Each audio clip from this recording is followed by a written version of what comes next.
Just like many people, I wear many hats, but my most important roles are child of God, mother, wife, daughter, sister, and mentor. Through these roles, I discovered my life's work of being an advocate for mental health. Join me on the new platform, Tade Talks, as we destigmatize mental health in our community.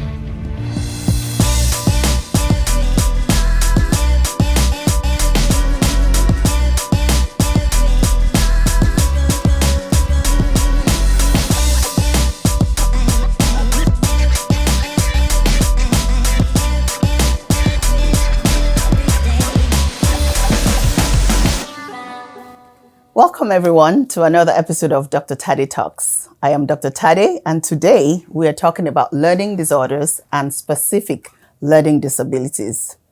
The term learning disorders refers to any neurodevelopmental disorder that interferes with the learning of academic and/or social skills. Most of the neurodevelopmental disorders we mentioned in previous episodes actually fall into this category. For example, ADHD, Attention Deficit Hyperactive Disorder, sometimes coexists with learning disorders, whereby some children are unable to learn because of the inability to focus or pay attention. When a child cannot sit still long enough in the classroom, it may hinder their ability to learn. On the other hand, some children who have specific learning disabilities, they tend to get disinterested with the work because they cannot understand it, so they basically lose interest. In other words, learning disorders have their origin in neurodevelopmental disorders. Today, we will highlight some specific learning disabilities we may encounter in children and adults. There are different types of specific learning disabilities. Dyslexia. Dyslexia is one of the most common learning disabilities. When a child has dyslexia, you may notice a difficulty in learning to read and spell. Although some of these individuals like to read and have good reading comprehension, they may find it difficult to read aloud. They may find also difficulty in learning phonics, that is correlating sounds with letters. We may also notice that the child's reading and writing is slow. Some children with dyslexia transpose letters and numbers. For example, they will write B instead of D. So if they want to say dog, they'll say bog, or if they want to say dark, they'll say box. So kind of spelling, transposing those letters. Some children report that they see the letters backwards, or letters kind of looks jumbled up. These children do not like reading, or they may feel reluctant reading aloud. They'll feel shy in the classroom when the teacher asks them to read a book. They feel very incompetent. These children may be good in math, but they struggle with story problems, because they may not be able to comprehend the story enough to provide the answers. Another learning disability is dysgraphia. This is another specific learning difficulty. It is difficulty in writing. These individuals have trouble forming letters or shapes. You will see them having a very tight grip, an awkward, even painful grip on their pencil or pen. They'll press really hard on the paper, and when writing, they often break their pencils. I don't know if you've noticed some of your children, the way they'll even hold the pencil, it's not the exact way that it's supposed to be held. They'll hold it in a very different way, for some children that have difficulties with dysgraphia. So these children also have difficulty following a line or staying within margins when writing. So when they're writing in a notebook that is ruled, like in a ruled sheet, they're not going to follow the lines. They can't stay within the margins. When an older child is coloring, they're sometimes coloring out of the lines. I'm sure you've heard them say kind of color within the lines when the teachers tell them. Some children cannot color within the lines. It just goes all over the place. They may also have trouble with sentence structure or following rules of grammar when writing, but not when speaking. So there's a difference. When they're talking, it's kind of, when writing, it's difficult for them to put their grammar together. So it seems like their grammar is not flowing, so to speak. There's also difficulty organizing or articulating thoughts on paper, and we see this in older children who are in maybe middle school, high school. They're not able to articulate their thoughts on paper. When they're given a term paper, or they're asked to write an essay, it's very difficult for them to even put anything down in writing. But anyway, dyscalculia is what we call difficulty in mathematics. So dyscalculia, that is kind of difficulty in making calculations. That's really the translation of that. So children or individuals with dyscalculia have difficulty counting backwards, especially difficulty remembering basic math facts like, our multiplication table. It's even you'll have a child in maybe middle school or high school that's really just having a hard time remembering basic math facts, like our 2 times, 3 times, 4 times. Most of you or us that I guess grew up in Africa remember what that is. These children are also slow in performing calculations. So if you ask them to calculate very simple math, it takes a very long time. They're thinking through it and they really don't get it. They have weak mental arithmetic skills. So if you ask them a question like, I have 5 oranges and I give you 2, how many oranges do I have left? They may not be able to answer this question, or it may take them a longer time to process it. They also have a poor sense of numbers and estimation. People that have dyscalculia also have difficulty in understanding place value. When it comes to addition, that's really the only default that they go to. They know how to add. That's really basically it. When it comes to subtraction, when it comes to multiplication, factors, when it comes to fractions, those more complicated math skills is very, very difficult for people that have dyscalculia. Also, these people have very high levels of math anxiety. A lot of us do. I have high levels of math anxiety, so I may really have dyscalculia if I have to take a math course in, maybe even now, as old as we are, some of us that went back to school. When I had to take statistics, I was very, very terrified, and there were some math classes I had to take also that caused me a lot of anxiety. So people that have dyscalculia actually have high levels of math anxiety. The next one that I want to talk about is speech and language disorders. And these are characterized by struggles to say sounds or words.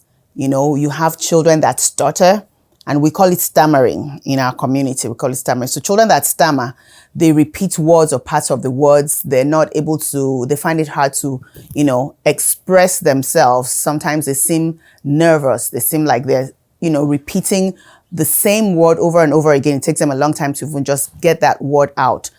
Some children speak in short, fragmented phrases, and we call this expressive aphasia. It's a sort of aphasia where, they find it hard to express themselves. Some children say words in the wrong order. They also struggle with using words and understanding other people. So sometimes some people have problems using their words, and then they also have problems understanding what others are saying to them. Some children with speech difficulties may not speak at all. So we see these children who have what we call language delay. These are children that have to see a speech therapist, and that are not even talking at all. You have some children that don't even talk at all. Like my son didn't talk until he was about age 5, and we had to see a speech therapist. So these are speech difficulties that some children have. Others often present as quiet or reluctant to speak because when they speak, they believe that nobody's going to understand what they say. So some children tend to be quiet. They just keep quiet and they'd rather not say anything. It's not that they can't speak. So there are some children that really cannot talk. Those are the ones that have like a speech delay. So when there's actually a gap between a child's expected performance in their age, in their intelligence and academic skills, it may be advisable to seek professional help. And that's just basically from all of the disabilities that I have just mentioned. We talked about dysgraphia, we talked about dyslexia, dyscalculia, and of course, speech language disorders. So some of these learning disabilities become evident in preschool, kindergarten through 2nd grade. When teachers and caregivers call your attention to some of these symptoms, please take it seriously, take it with grace, and get your child tested as soon as possible. It's safer to rule out any issues. This will give you peace of mind. And if there are any areas that need to be worked on, then it can be addressed in a timely fashion. Remember, early intervention is key.